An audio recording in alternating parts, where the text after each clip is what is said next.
Glória a Deus, vamos dar início ao nosso estudo bíblico de hoje. Vamos estar lendo o livro de Apocalipse, capítulo 5, do versículo 1 até o versículo de número 10, que nos diz assim: E vi na destra do que estava assentado sobre o trono um livro escrito por dentro e por fora, selado com 7 selos. E vi um anjo forte, bradando com grande voz: Quem é digno de abrir o livro e de desatar os seus selos? E ninguém no céu, nem na terra, nem debaixo da terra, podia abrir o livro, nem olhar para ele. E eu chorava muito, porque ninguém fora achado digno de abrir o livro, nem de o ler, nem de olhar para ele. E disse-me um dos anciãos: Não chores, eis aqui o leão da tribo de Judá, a raiz de Davi, que venceu para abrir o livro e desatar os seus 7 selos. E olhei, e eis que estava no meio do trono e dos 4 animais viventes, e entre os anciãos um cordeiro, como havendo sido morto, e tinha 7 pontas e 7 olhos, que são os 7 Espíritos de Deus enviados a toda a terra. E veio e tomou o livro da destra do que estava assentado no trono.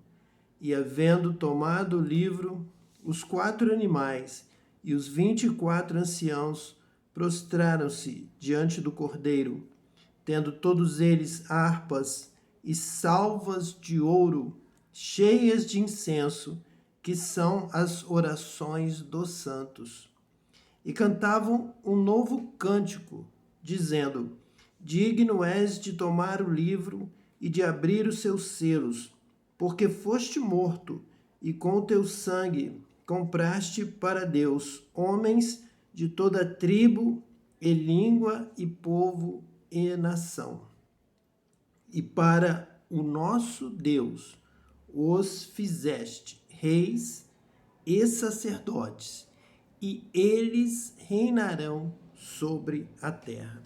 Portanto, nós acabamos de ler o capítulo 5 do Apocalipse, versículos 1 a 10, onde é feita uma apresentação de uma situação que vai culminar com a mensagem do reino de Deus, com a vinda do reino de Deus, com o estabelecimento do reino de Deus, com a confirmação do reino.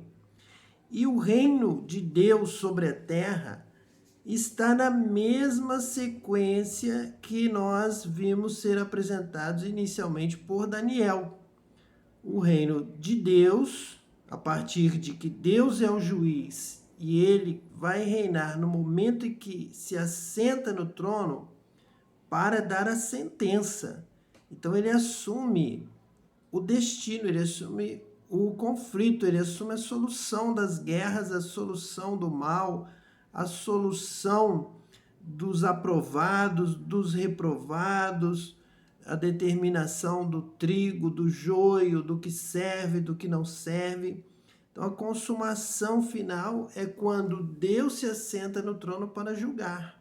Ali ele assume o reino. O reino de Deus é um reino de justiça. Nós devemos então buscar em primeiro lugar o reino de Deus e a sua justiça, porque realmente, verdadeiramente, a palavra de Deus vai estar sempre nos conduzindo a esta sequência. Deus assenta-se no seu trono, ele então vai assumir o reino, vai trazer o reino, a implantação do reino, e essa implantação do reino vem quando ele executa a justiça, quando ele estabelece a justiça. Então vem o reino de Deus e junto com o reino de Deus vem a justiça do reino. O grande diferencial marcante do reinado de Deus, do domínio de Deus, é estabelecer a justiça no céu e na terra, especialmente de acordo devido aos pecados, a maldade, a iniquidade da terra. E na sequência, Deus então, Pai, passa o trono ele coroa de glória, ele recebe na glória e entrega o trono ao Filho. O Filho então vai reinar, o Messias vai reinar, o Rei de Israel, o Rei das nações, o Rei dos reis, o Senhor dos senhores. E aqui justamente Apocalipse 5 mostra inicialmente esse segundo passo. Deus está no seu trono, vai iniciar o juízo final, vai iniciar a sentença, o julgamento, e vem então o seu filho, o filho do homem, visto por Daniel. Ele vai tomar o livro onde está registrado o resultado, a sentença, os acontecimentos, onde está então o fim, onde está a determinação dos povos, onde está a determinação das almas, das vidas, o juízo final, o destino final de cada um,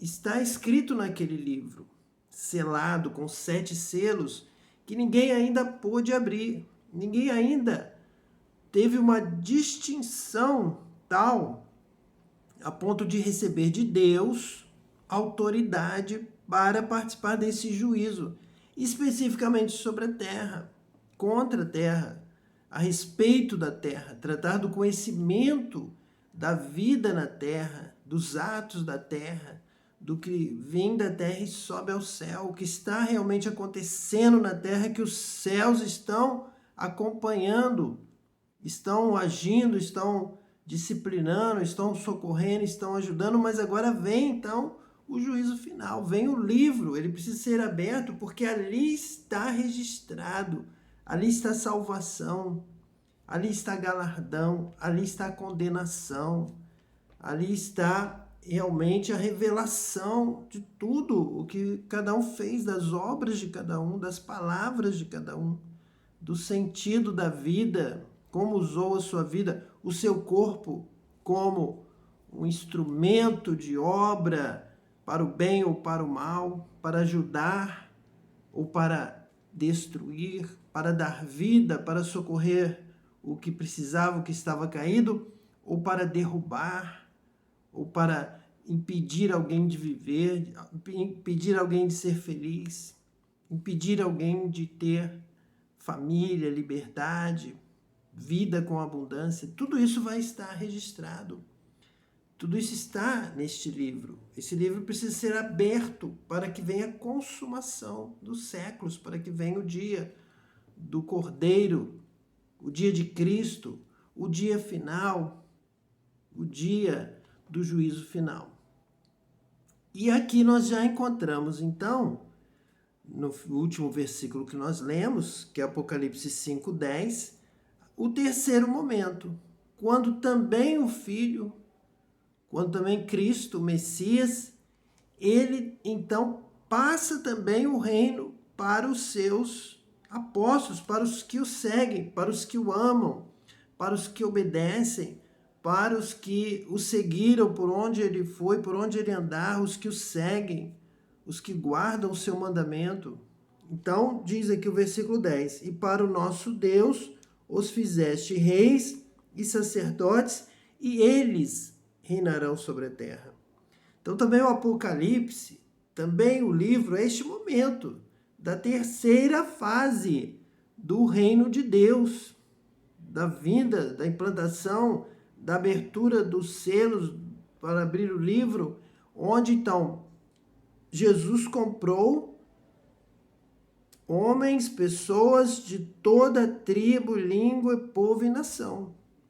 Foi morto e com seu sangue comprou, versículo 9, para Deus, homens de toda tribo, língua e povo e nação, e para o nosso Deus os fizeste reis e sacerdotes, e eles reinarão sobre a terra.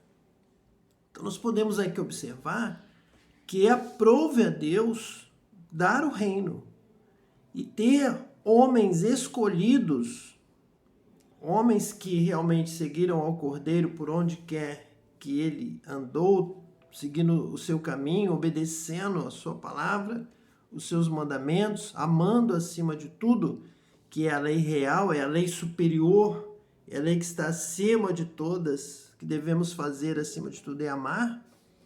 porque Deus é amor e o Filho de Deus, a Filha de Deus vão amar como ele amou. Então, neste momento, aprove a Deus dar o reino. Eles reinarão sobre a terra. O povo de Deus, os escolhidos de Deus. O reino de Deus, então, não é só estarmos habitando debaixo de um reinado com o rei, mas é mais do que isso. É reinarmos com ele.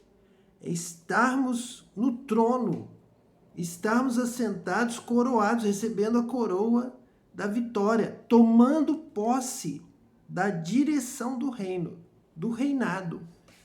Nós teremos condição, estaremos capacitados pelo Espírito de Deus, por Jesus, pelo Cristo, pelo Messias, capacitados, preparados para julgar a terra também, para participar do reino, para participar do julgamento. Jesus várias vezes chamou a atenção dos seus apóstolos para aprenderem com ele, para aprenderem a palavra, aprenderem noções de justiça, de direito, de vida, de prática, conhecendo a Deus cada vez melhor. Ele disse, porque vocês irão julgar as nações. Eu vos darei o mesmo poder e autoridade que o Pai me dá, eu darei a vós. Vocês reinarão comigo. Vocês decidirão. Reinarão sobre a terra. Regerão nações. Decidirão também. Que privilégio, que consagração, que momento marcante da posse do reino. Entrei para a posse do reinado, da atividade de direção. Reinarão sobre a terra, reinarão sobre nações, decidirão, sentenciarão, estarão juntos na sentença, participarão desse processo, de decisão final. Então nós precisamos conhecer a palavra de Deus, nós precisamos ser cheios do Espírito Santo, precisamos aprender, conhecer o nosso Deus, conhecer o que lhe agrada, conhecer a sua palavra, a sua verdade, conhecer quem é Deus, conhecer realmente o que Deus quer, o que Deus deseja da humanidade, de cada um de nós, para que nós possamos viver e exercer essa justiça do reino. Realmente estabelecer o reino, viver o reino, pertencer ao reino. Jesus disse que aquele que lança a mão do arado e olha para trás não é apto para o reino. É tremendo privilégio, tremenda responsabilidade. Então deve ser também tremenda dedicação, o desempenho, o estudo, o conhecimento de Deus, o conhecimento da vontade de Deus, saber realmente o que agrada ao nosso Deus, porque estaremos com Ele lado a lado, com Cristo, com Jesus Cristo, com o Pai, estaremos juntos, dizendo, isto é correto, isso é injusto, isso não é correto, avaliando, julgando, pois o reino de Deus é a vinda do juízo. O reino de Deus é a vinda do estabelecimento da justiça. Então vamos continuar dividindo assim o nosso estudo em duas partes. A primeira será sempre a leitura de um texto. Estamos agora trabalhando no livro do Apocalipse, versículo por versículo. Iremos acompanhando toda a leitura do Apocalipse. E, paralelamente, a segunda parte é um ensino, é instrução, para que a gente possa conhecer, prosseguir em conhecer ao Senhor. Não perder de vista o Senhor, não perder de vista a sua palavra, o seu ensino, a sua direção, mas andar com Ele, andar lado a lado, andar passo a passo, andar na luz e pregar e viver e praticar essa palavra e andar nos passos de Jesus. Então hoje nós vamos estar lendo o texto que encontra-se no livro de Mateus, capítulo 3, e nós vamos iniciar então no versículo 1, esse momento de instrução, de ensino, de educação, de aprendizado, conhecendo a Deus, prosseguindo em conhecer a Deus através da sua palavra. Então, Mateus capítulo 3, a partir do versículo 1, diz assim: E naqueles dias apareceu João Batista pregando no deserto da Judéia. Nós vemos aqui a participação e importância do profeta, do pregador, do que ensina e anuncia as boas novas e que ensina a verdade de Deus, pois o reino de Deus é chegado e é a hora de viver todos nós com temor e tremor a Deus dentro deste reino, onde precisamos obedecer a Deus, precisamos agradar a Deus, precisamos viver uma vida conforme a vontade de Deus. É necessário, está sendo cobrado, isso está sendo exigido, é uma exigência do reino de Deus. Para ser apto ao reino de Deus, você tem que aprender como viver neste reino. Tem que servir a Deus, tem que obedecer a Deus, tem que viver uma vida que agrada a Deus. E aqui nós temos então João Batista, iniciando aqui a sua pregação. Apareceu João Batista pregando no deserto. Versículo 2: E dizendo: Arrependei-vos, porque é chegado o reino dos céus. Nós vamos aqui trabalhar como sinônimo. O reino de Deus, o reino dos céus. É hora dos céus dominarem sobre a terra. É hora da vontade do céu prevalecer também sobre a terra. Não é mais tempo de fazermos o que nos agrada, o que é carnal, o que é terreno, o que é diabólico e o que é contrário à vontade de Deus, à vontade dos céus. Os céus agora dominam sobre a terra. A soberania vem de Deus, a soberania, a direção, a imposição, a cobrança vem dos céus. Os céus estão exigindo que a terra se comporte da forma como o céu se agrada. Por isso é que João Batista iniciou sua pregação dizendo: arrependei-vos. É hora de mudar, é hora de ser transformado, é hora de nascer de novo, é hora de consertar o seu caminho. Você agora precisa se enquadrar na vontade do reino dos céus. Você agora precisa conhecer a vontade de Deus, precisa conhecer a palavra de Deus, precisa conhecer os céus. Quando nós oramos a oração que Jesus nos ensinou, seja feita a tua vontade assim na terra como nos céus, nós estamos anunciando que o reino dos céus estão dominando, chegou, é chegado. Os céus já tinham esse direito. Deus Criador, Deus da criação já tinha esse direito, mas ele estabeleceu um tempo. O tempo da permissão, o tempo da concessão, para que a terra vivesse da forma como desejasse. Mas agora chegou o momento dos céus estarem requerendo o seu direito, que é o direito de domínio sobre a terra. Os céus estabeleceram e criaram a terra e dominam sobre tudo. Deus, no seu reino, domina sobre todas as coisas, nos céus e agora também na terra, implantando o reino dos céus neste mundo, nesta terra. Versículo 3: Porque este é o anunciado pelo profeta Isaías, que disse: Voz do que clama no deserto, preparai o caminho do Senhor, endireitai as suas veredas. Então, ele anuncia que é chegado o reino dos céus, arrependei-vos, e ele vem justamente nesta mesma direção do caminho que o Senhor vai trilhar, vai passar. Jesus vai passar por este caminho. O caminho da pregação, do arrependimento e da chegada do reino de Deus, da chegada do reino dos céus. Então, João Batista está preparando mentes e corações ali em Israel para a chegada do Messias, para a apresentação do caminho do Senhor. Então, João Batista vem à frente preparando este caminho, sendo uma testemunha que já sinaliza a chegada de Jesus Cristo, Jesus o Messias.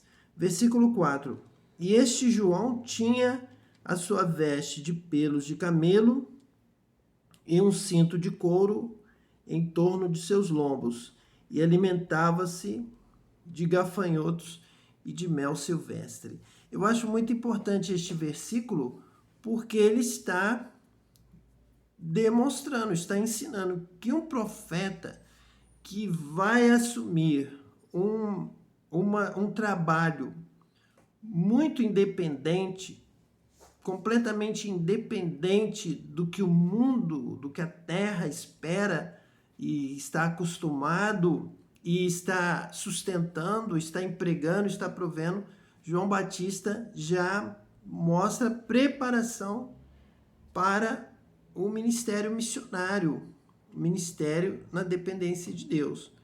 Então, é um ministério econômico, é um ministério que vai suprir a sua necessidade carnal, porque ele está vivendo na terra, ele é um ser humano, está na carne, e a carne peleja contra o espírito, e a carne precisa ser sustentada, precisa ser alimentada, precisa do pão de cada dia.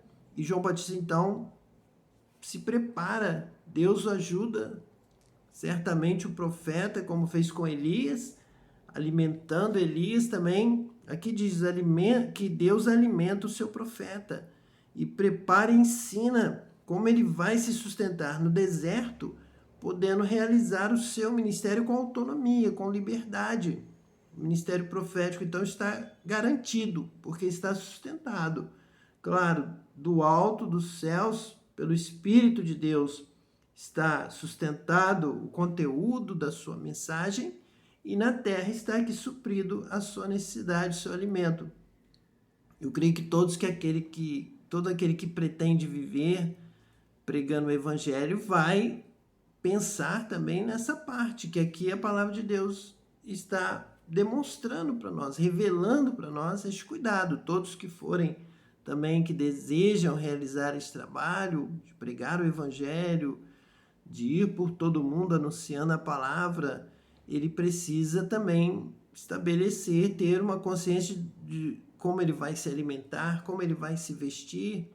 E aqui João Batista também teve este cuidado e está aqui revelado para nós o sustento do missionário, o sustento do profeta, e dizendo, é possível, Deus proverá, Deus alimenta os pássaros, as aves do céu, Deus cuida também de você, Deus cuida também de mim, Deus cuida da pregação da sua palavra, Deus sustenta os seus obreiros para que possam cumprir o seu ministério. Versículo 5. Então ia ter com ele Jerusalém e toda a Judéia e toda a província adjacente ao Jordão, e eram por ele batizados no Rio Jordão, confessando os seus pecados. Então tem que haver conserto, tem que haver confissão, tem que haver reconhecimento. Lembrando lá da história que nós estamos em algum estudo passado, nós falamos sobre a vida de Zaqueu, que Zaqueu confessa a respeito de estar defraudando alguém, de estar retirando até do pobre, do necessitado, e estar então disposto, estar arrependido para tomar uma nova atitude, para passar a viver de uma forma diferente. Jesus disse, agora a salvação chegou a esta casa, porque alguém está nascendo de novo e tornando-se então, com este novo nascimento, um verdadeiro filho de Abraão. E é exatamente isso que João indica àqueles que vão ser batizados por ele ali no Rio Jordão, que eles devem confessar, devem reconhecer, devem saber onde estão errando, devem ver onde caíram e retornar, recomeçar, fazer de novo, fazer corretamente. Confessar o pecado é confessar que você erra a vontade de Deus, você erra ao viver desta forma, que não é a forma agradável a Deus, não é a forma planejada por Deus para a sua vida. Isso é pecado. Desobedecer a Deus, descumprir a palavra de Deus, isso é pecado. Então é preciso que você reconheça onde está errando, seu caminho mau, onde tem caído, e reiniciar. Confessar, ser batizado para recomeçar. No versículo 7 está escrito assim: E vendo ele muitos dos fariseus e dos saduceus que vinham ao seu batismo, dizia-lhes: Raça de víboras, quem vos ensinou a fugir da ira futura?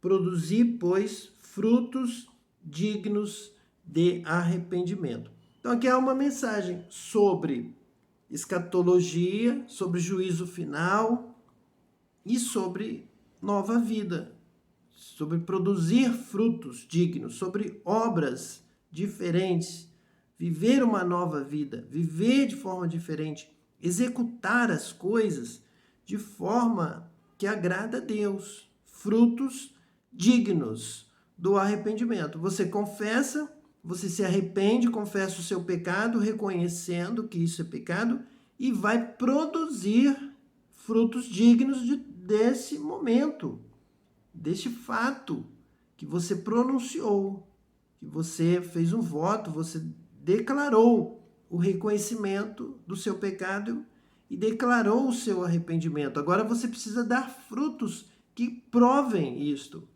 Por isso que nós vamos aqui defender, estamos defendendo sempre, que a palavra de Deus vai nos dizer que a fé, a declaração mesmo de fé, sem obras, sem frutos dignos de arrependimento, conforme a palavra do precursor de Cristo, de João Batista, que vinha pregando esta mensagem, é vã. A fé sem obras é morta.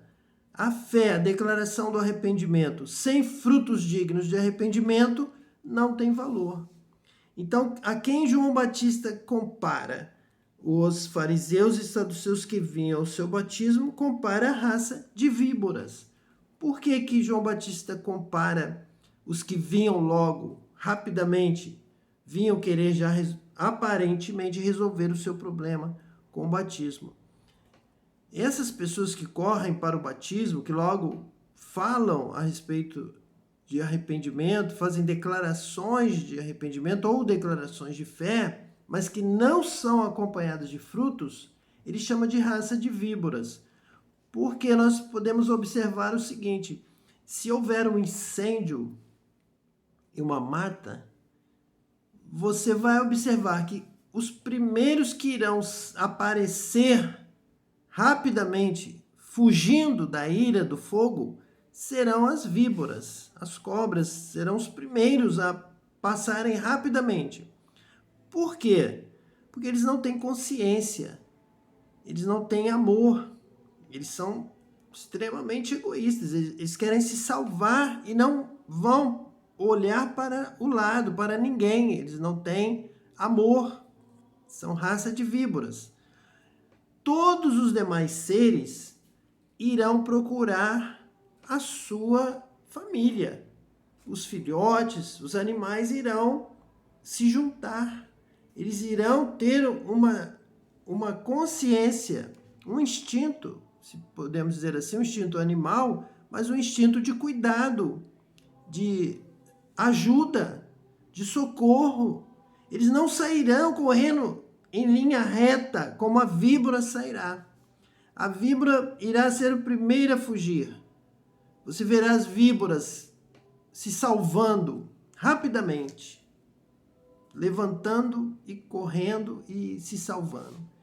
Os demais, muitos vão sair juntos, só vão sair em grupo, vão sair com a sua família, vão sair com a sua manada, vão sair com o seu grupo.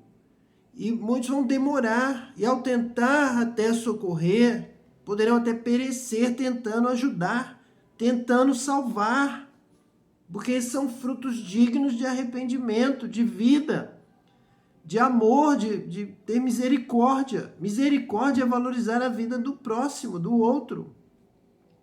Você quer a sua vida, e por isso você vai correr como uma víbora para se salvar e deixar que todos os outros morram. Você não vai avisar, você não vai ajudar, você não vai tentar levantar o caído para que ele também consiga se salvar da ira, do fogo. A víbora não ajuda ninguém.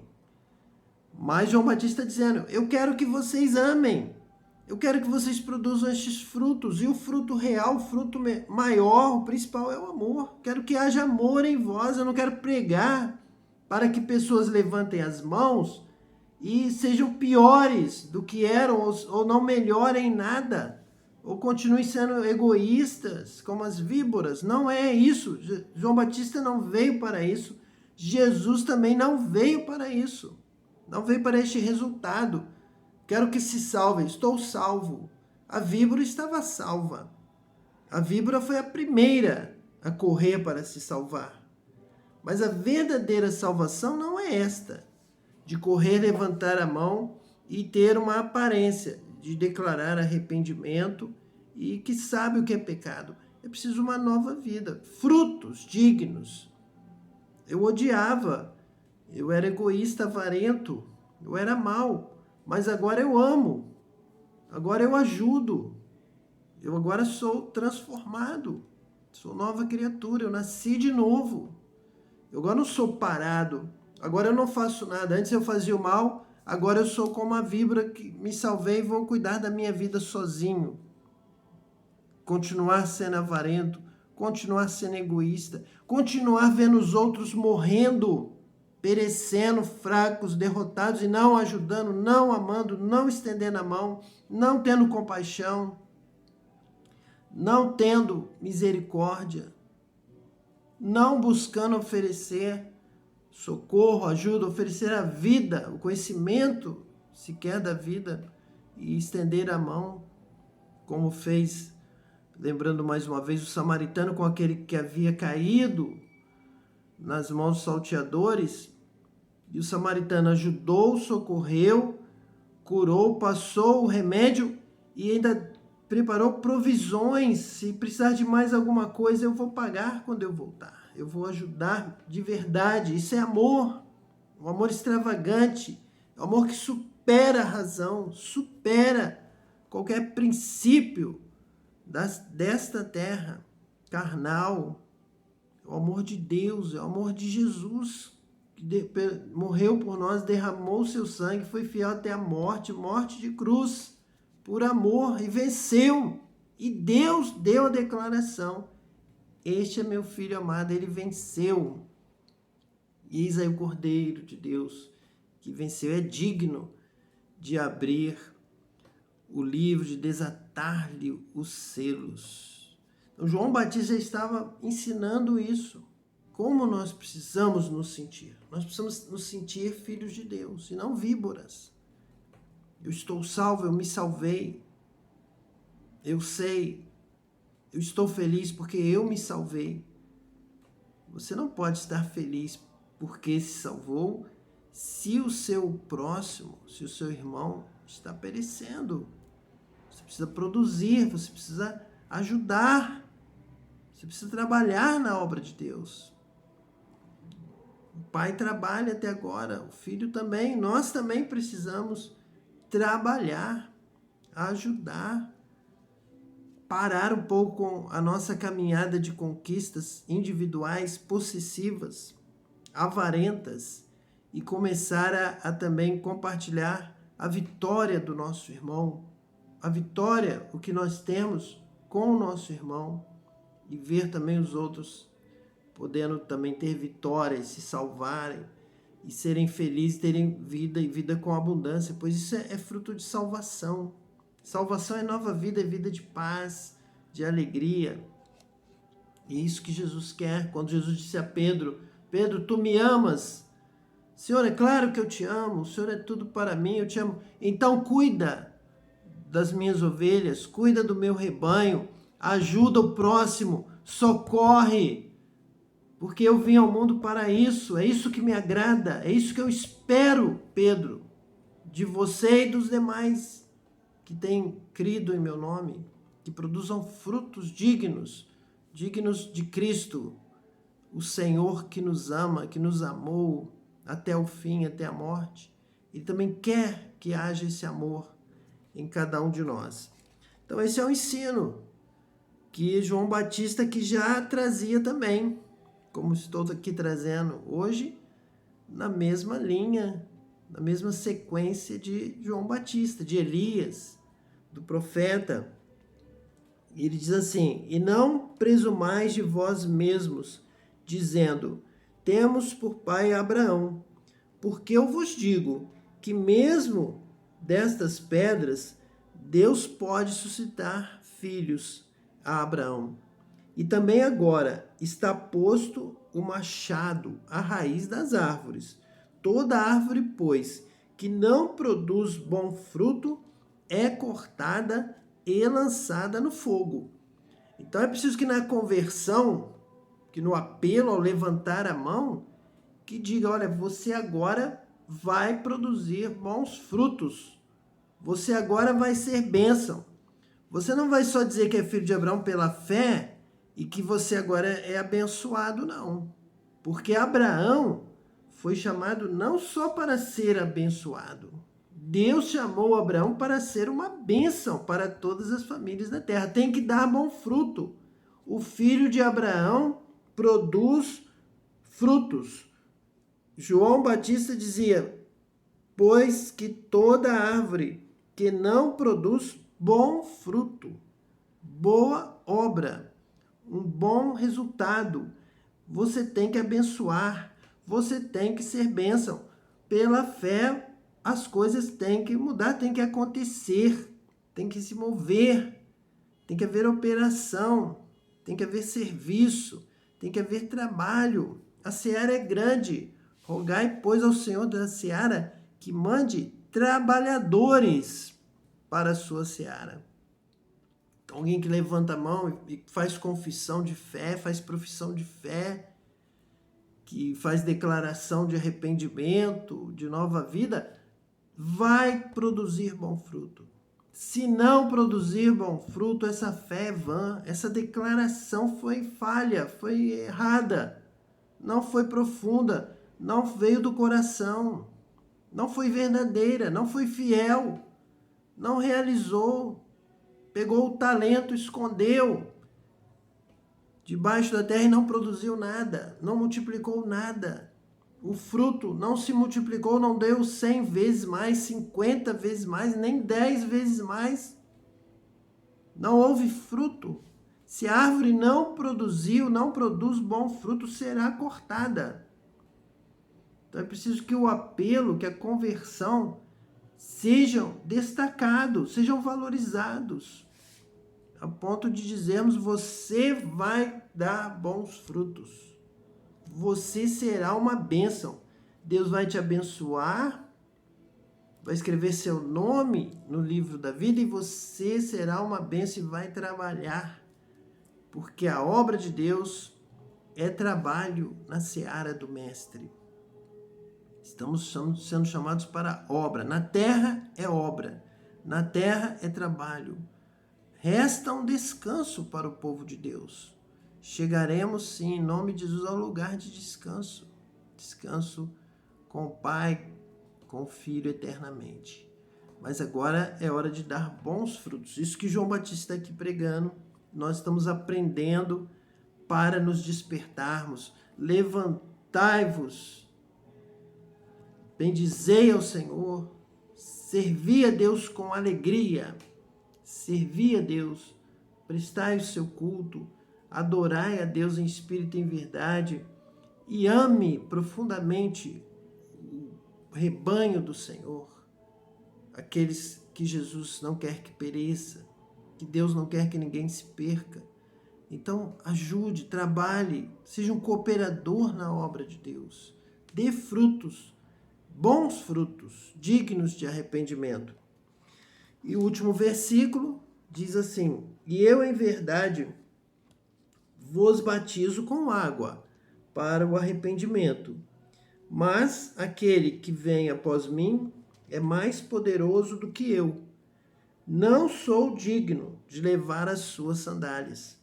Ele vos batizará com o Espírito Santo e com fogo. Este fogo é purificador, este fogo é uma continuidade do arrependimento que ele dizia que era simbolizado pelo batismo com água, conforme está aqui no versículo 11. E agora ele apresenta então algo ainda maior, que só Jesus vai realizar. Por isso ele está só preparando o caminho, porque virá é a sua missão, anunciar que virá aquele que é maior do que ele. João Batista anuncia que virá o Cristo, que é maior do que ele, porque vai fazer uma obra de transformação maior do que ele pode fazer. Ele pode chamar as pessoas para um batismo com água, ele pode chamar as pessoas para confessar os seus pecados, declarar arrependimento e pode pregar, está aqui exortando as vidas para produzir bons frutos, para serem bênçãos, não só para receber bênção da salvação, bênção da conversão, mas para serem então transformados e tornarem-se bênçãos como Abraão, bênção para toda a família da terra. Mas ele se limita, ele embora tenha um ministério abençoado, ele tem um ministério limitado. Ele diz, o ministério de Jesus, aquele que vem, o Cristo de Deus, ele terá um ministério muito mais amplo, porque ele vos batizará com o Espírito Santo e com fogo. Então, o fruto, a obra daquele que é batizado com o Espírito Santo e com fogo, será uma obra maior. Realizarão coisas maiores, seguirão os passos de Jesus, estarão trabalhando na seara do Mestre. Então, muito mais o que Jesus vem ensinando, muito mais do que João Batista, será possível. Os milagres, a pregação, o socorro, a misericórdia, compadecer-se daquela mulher que tinha um fluxo de sangue ou daquela mulher que estava ali indo para o sepultamento do seu único filho, e Jesus, então, compadecendo-se da situação dela, foi ali e ressuscitou o seu filho. Então, com o batismo com o Espírito Santo, nós poderemos, então, realizar estas obras, e Jesus vai acrescentar, além do que João Batista está dizendo, farão obras até maiores do que estas. No seu tempo de trabalho, ficarão para trabalhar. Jesus dizendo, eu vou para o Pai, vocês ficarão, e no tempo que estarão trabalhando na seara, poderão realizar obras maiores, com maior intensidade, com mais tempo para realizar obras ainda maiores do que Jesus estava ali realizando. Isso virá porque Jesus é aquele que vai batizar com o Espírito Santo e com fogo. Então já é para nós, ouvindo João Batista, estarmos nessa expectativa do batismo com o Espírito Santo.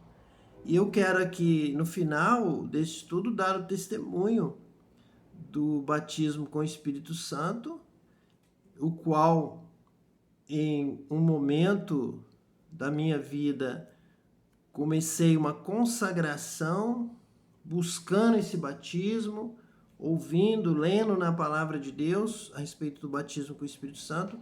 Eu comecei então um projeto, um propósito bem direcionado, específico, de buscar e pedir a Deus que eu fosse batizado com o Espírito Santo e recebesse tudo o que Deus tinha preparado para a minha vida, para que eu pudesse exercer com dedicação, com cuidado, da maneira correta o meu ministério.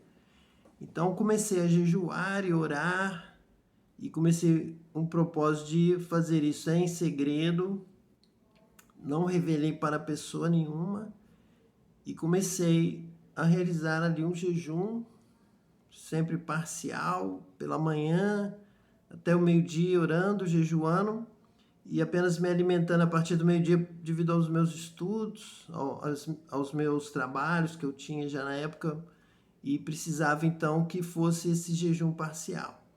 E ali na última semana, quando eu recebi o batismo com o Espírito Santo, eu comecei a sentir um mover de diferente, um mover na minha vida, onde uma realidade nova começou a acontecer, comecei a orar com maior ênfase, com maior força, a clamar, e algo se movendo já no meu corpo para que eu glorificasse a Deus e orasse, e clamasse, comecei a sentir algo, uma força, algo novo, já estava dentro de mim. E eu comecei também a já perceber que tinha algo diferente dentro de mim. Justamente ali no meu ventre, onde Jesus disse à mulher samaritana que rios de água viva fluirão do seu ventre. Eu já comecei a perceber que algo diferente estava ali. Eu comecei já a perceber que algo se movia e que havia algo independente já habitando em mim. Já havia uma preparação já dentro do meu corpo. Porque Jesus realmente anuncia isso na palavra, ensina isso a respeito do batismo com o Espírito Santo, quando ele diz que rios de água viva fluirão do seu ventre. Então algo já realmente se movia dentro de mim, já me conduzia, já começou a tomar posse da minha palavra, do meu corpo, da minha vida. Até que no final da semana, no local onde eu estava, nós tivemos uma reunião de oração, uma reunião missionária, depois oração pelos missionários, pela obra missionária. E ali eu estava de joelhos dobrados, comecei a orar. E de repente eu tive uma visão. Inicialmente, eu estava ali sentado e ajoelhei, comecei a orar. E eu senti que alguém chegou e parou atrás de mim. Eu senti uma presença e eu percebi que alguém estava parado atrás de mim, estático, parado. E eu, de joelhos dobrados, eu comecei a virar para trás. Eu olhei para baixo da posição que eu estava de joelho. Eu vi um vestido branco, eu vi os pés de uma sandália parado atrás de mim. Eu voltei para frente e comecei a orar e pensar: Jesus está aqui. Ele veio.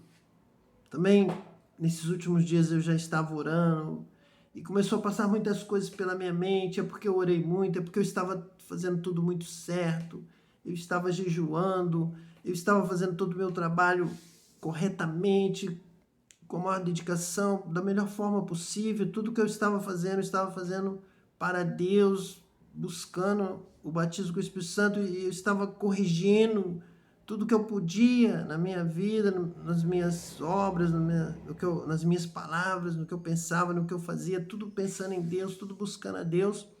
E aí eu pensei: agora Jesus está aqui. E o que ele vai fazer agora? Ele estava ali, eu de joelhos, ele estava ali comigo, parado, e eu comecei então a pensar agora, a esperar. O que ele vai me tocar? Ele vai falar comigo? Ele vai me encostar a mão? Ele vai me chamar? Eu continuei orando, continuei ajoelhado e já na expectativa.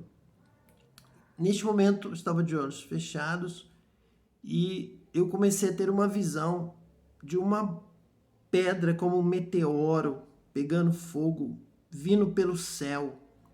Eu via a escuridão, assim, as galáxias, eu via luzes como de estrelas, eu vi que era uma bola de fogo como um meteoro.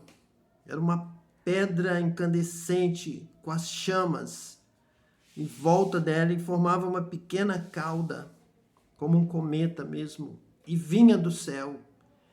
E eu vi que aquela pedra vinha do céu, de fogo, pegando fogo, e eu comecei a sentir algo na barriga, no ventre, que também se formava, se juntava, parecia uma bola, alguma coisa, começou a se mexer dentro de mim, começou a se mover dentro de mim. Eu já vinha sentindo alguma coisa diferente, tem alguma coisa dentro de mim, tem alguma coisa acontecendo com o meu corpo, eu já estava sendo levado por isso, de alguma maneira, já em mim, já me controlava, já me dirigia, e ali aquilo se juntou e começou a se mover para cima. E eu, de olhos fechados, eu sentindo no meu corpo algo se movendo dentro de mim, e essa bola, essa pedra, incandescente, esse cometa, esse meteoro vinha do céu, vinha passando o céu, eu via o movimento dela descendo, como se realmente viesse lá das alturas do céu, do universo, distante, vindo em direção à Terra. E ele veio em altíssima velocidade, o meteoro, o cometa, pedra, fogo, e aquilo dentro de mim começou a subir, veio para o peito e subindo a garganta. E quando foi já passando para a boca, aquela pedra, aquele meteoro se chocou, veio na minha direção e veio na direção do meu rosto, dos meus olhos, da minha cabeça, e veio para chocar-se comigo. Quando eu até fiz um movimento devido àquele meteoro se chocando comigo, aquela bola de fogo, aquela pedra que veio lá do céu, quando ela se chocou em mim, eu comecei a falar em outras línguas, saiu de dentro de mim, aquilo que veio subindo lá do ventre, veio e eu comecei a falar em outras línguas. Eu comecei a glorificar, a profetizar, a pregar. E algumas línguas eu entendia, como diz a palavra de Deus, se cumpriu plenamente na minha vida, língua dos homens e línguas dos anjos. Algumas eu pregava, eu entendia que era o inglês, eu entendia a mensagem, outras como se fosse o italiano, como se fosse o francês, algumas como se fosse o hebraico, que eu tinha já alguma noção de estudo e conseguia entender alguma coisa, e em várias línguas, e de repente uma língua que eu tinha a certeza que não era dessa terra, era uma língua diferente. E quando aquilo estava acontecendo comigo, o meu corpo começou a se mover, eu fui colocado de pé e comecei a pregar e gesticular no controle do Espírito, no controle de Deus. Aquilo me controlava e eu gesticulava corretamente, como numa pregação, no ensino, e preguei para os colegas que estavam ali em volta, para as pessoas que estavam ali em diversas línguas, mudando as línguas, e como um pregador, uma mensagem totalmente dirigida ali pelo Espírito. E a partir daquele momento, eu nunca mais andei sozinho. Nunca mais pego a palavra para falar e nunca mais prego sozinho, como estou aqui apenas com a Bíblia e a palavra que Deus está me dando aqui agora, sem nada escrito além do texto, para que eu possa estar aqui localizando na minha Bíblia e lendo. Deus foi falando através de mim e essa experiência está presente na minha vida, o ensino, o entendimento da palavra, através do batismo com o Espírito Santo. E eu creio que ali cumpriu-se essa palavra de João Batista, quando ele diz que ele vos batizará com o Espírito Santo e com fogo. E veio fogo do céu, veio a pedra de fogo, e veio do meu ventre, e a palavra de Deus se cumpriu plenamente na minha vida, e eu tenho vivido desta forma, no ensino, na direção, na comunhão, e por isso, várias vezes durante a mensagem, eu posso repetir e afirmar que eu tenho essa experiência própria de que em espírito nós podemos ser um, nós podemos viver juntos, nós podemos habitar no mesmo lugar e ter comunhão. Podemos ser um. Como Jesus nos ensina que seremos um como Ele e o Pai são um. Porque Deus é Espírito. E há essa possibilidade que eu tenho tido de uma comunhão plena, de viver juntos em Espírito. E realmente quando Jesus disse, olha, não vos preocupeis com o que ireis falar, porque será o Espírito Santo, o Espírito de Deus que falará através de vós. Ele vos fará lembrar de todas as coisas. Ele estará em vós, ele vai habitar em vós. Isso é verdade literal. E para a glória de Deus, nós estamos aqui neste ministério através desta comunhão com Deus, com Jesus, com o Espírito Santo. Que Deus te abençoe, que você também possa ter a experiência do batismo com o Espírito Santo e com fogo, e que Deus abençoe toda a sua família, e que você continue sendo uma bênção em nome de Jesus.